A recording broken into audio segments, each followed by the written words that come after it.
Yesterday was unbearably hot. I made myself a cold glass of orange juice, and wow, what a refreshing treat. As I sipped it, I wondered, how exactly is this drink made?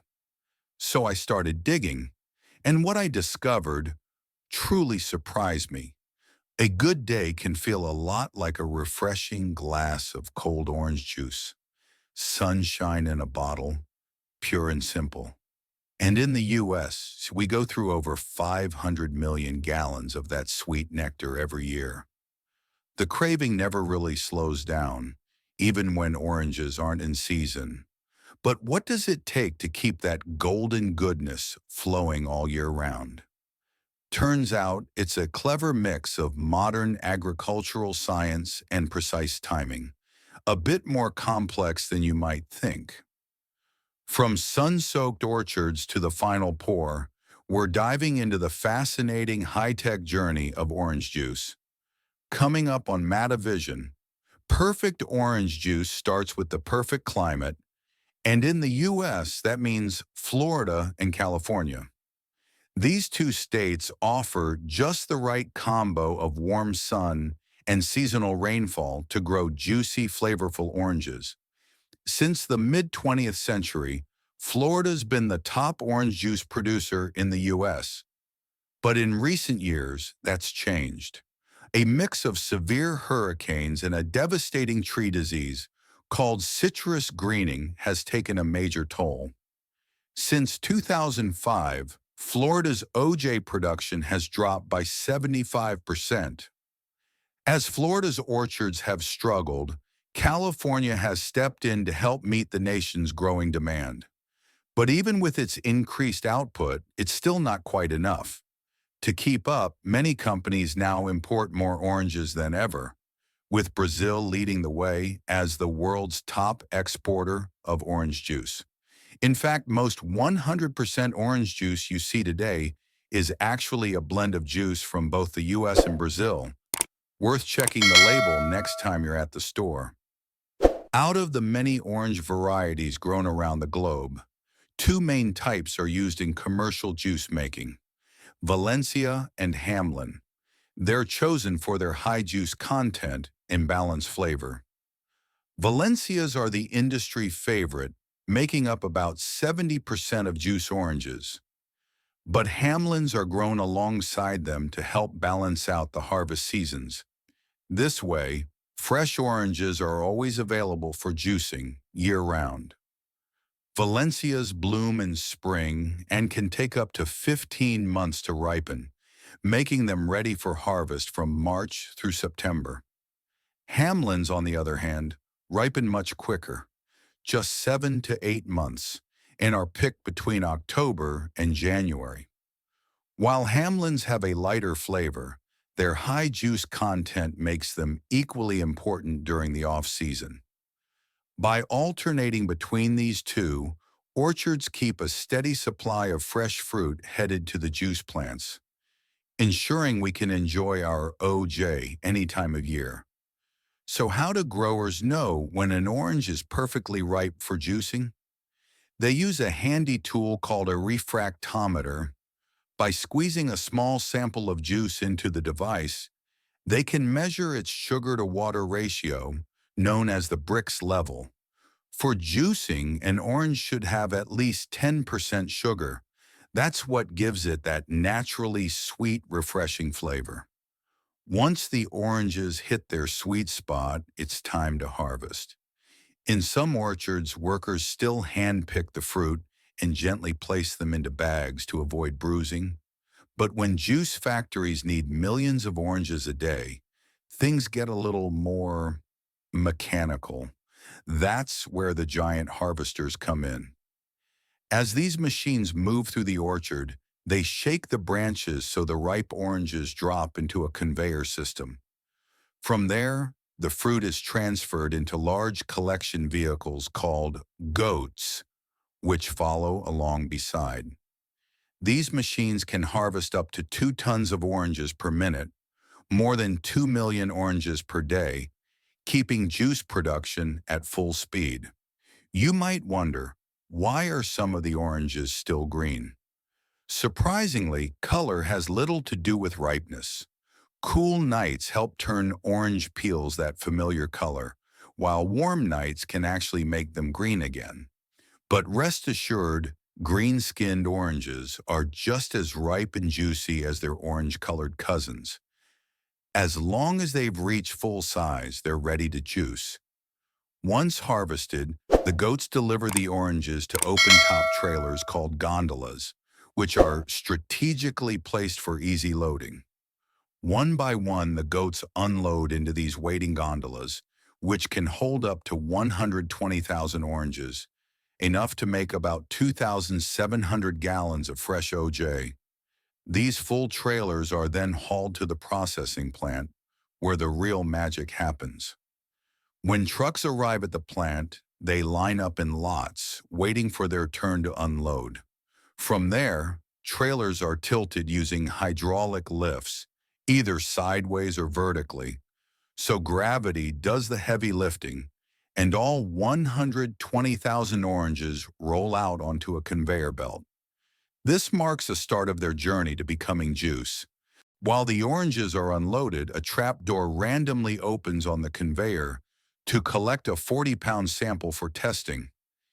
In an on-site lab, technicians check for sugar content, bricks, color, and overall quality. Oranges with over 11.5% sugar may be set aside for concentrate. The rest continue on to become not from concentrate, ENER NFC juice. Next, the oranges are washed with water and a mild alkaline solution, then scrubbed with rotating brushes to remove any surface contaminants. Clean and shiny, they head to pre-sorting. Here, inspectors remove any damaged or rotten fruit. The approved oranges then meet a series of tiny pins that gently puncture their skins, releasing essential oils. More on that soon. The fruit is then sorted by size using rollers. Even though all the oranges will be juiced, size sorting ensures each one fits perfectly into the corresponding juicer. This maximizes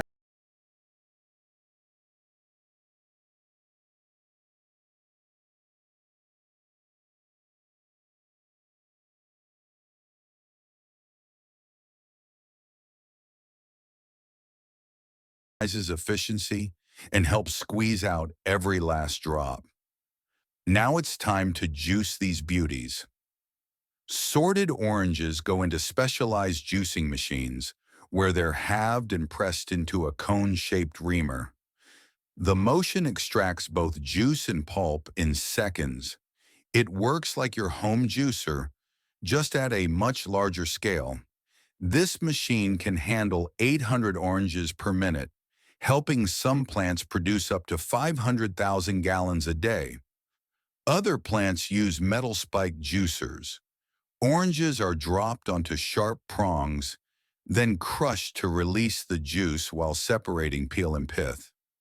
Pulp isn't wasted. It's stored in metal drums and later added back in select batches for folks who prefer a more textured, fresh squeezed experience. What about the peels? They're sent through a spinning drill, ground into fiber, and used as cattle feed. Earlier, we saw how tiny needles release the peel's essential oils. These oils are collected into huge vats and spun in a high-speed centrifuge. Once the oil hits 99% purity, it becomes orange essential oil, a versatile product used in aromatherapy, cosmetics, food flavoring, and more. Back to the juice, it takes one of two paths, concentrate or not, from concentrate. For concentrate, juice is sent through an evaporator that removes about 80% of its water, turning it into a thick concentrate that's then frozen. For NFC juice, the liquid is quickly pasteurized to stay safe and fresh. It's briefly heated to 185 degrees Fahrenheit to kill bacteria, then chilled to 35 degrees Fahrenheit. This allows the juice to last for up to 2 years in giant 1 million-gallon cold tanks with very little flavor loss. Fun fact, Flash pasteurization was developed in the 1950s by Tropicana founder Anthony Rossi and his team. Before that, nearly all U.S. orange juice was from concentrate. Before bottling, samples from the storage tanks are tested again. Labs measure acidity, aroma, sweetness, color, and taste. Pulp quality is also checked before being blended back into the juice at different levels, from lots of pulp to no pulp at all. Everyone has a favorite, right? Let us know your pulp level in the comments. Finally, after months of ripening in the sun, these oranges have been juiced, tested, and perfected. Now they're ready to be bottled. Small plastic preforms are heated with infrared light, softened, and blown into full-sized 14-ounce bottles. After a final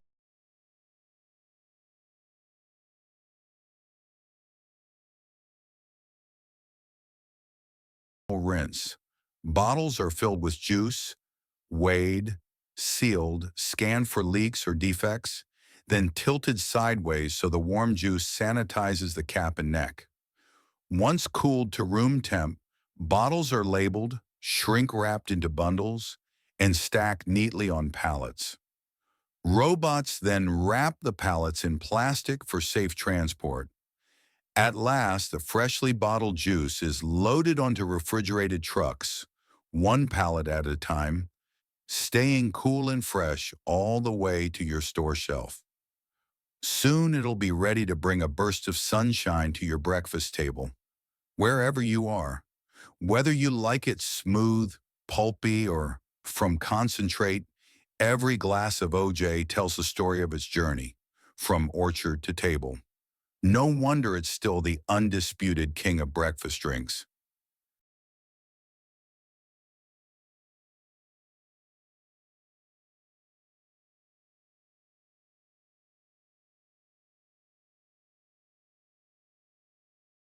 Thank you for joining us on this incredible adventure.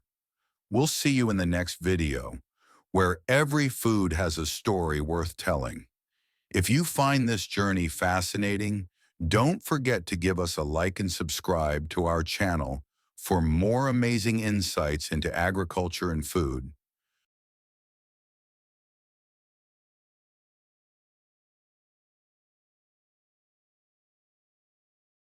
Your support helps us keep telling meaningful stories like this one.